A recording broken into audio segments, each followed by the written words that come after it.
Things are looking much different at McAllen's Immigrant Respite Center. Far fewer immigrants finding their way there. Channel 5's Kristen von Preissing, though, explains the ones that do have some special circumstances. Compared to months past, the big difference here at the Catholic Charities Respite Center is just how empty it is. The rooms aren't full of people. The supplies are back in place. And the reasons why? It's a complex government program. The whole idea behind opening this new respite center was to deal with the large numbers. The placement, the space, the equipment, all selected over months to handle the influx. Now the mats are stored back against the wall. The supplies are back in order inside this former nightclub right across the street from the McAllen bus station. Today, a new group of volunteers is here to help from Camden, New Jersey.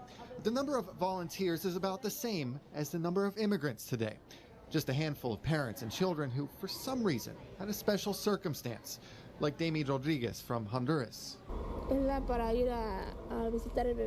She shows us a bracelet she just got at the local hospital. She says she had a baby 5 days ago, and she says the baby came early when she was in immigration custody. The rooms are nearly empty, and this is a big change from the 1,000 immigrants a day McAllen was seeing last winter.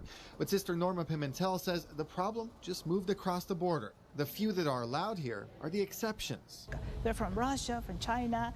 We see more Russians and more people from China and more people from all these different countries that come into our country for asking for the same thing, asylum, and they're from other countries. And this is the people we're seeing. But we also see people from Central America that have special cases. You know, maybe they're more vulnerable and exposed to more danger if they're sent back. You know, maybe the child is ill or has needs some help. She says that also includes cases involving pregnancies, like Demi's.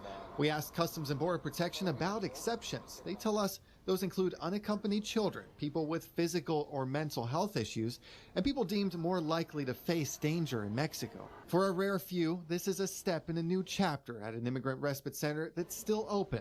Volunteers who still have much work to do with a problem that's now across the border. Under the government's Remain in Mexico program, most migrants looking to cross the border into the U.S. are having to wait in Mexico for an answer.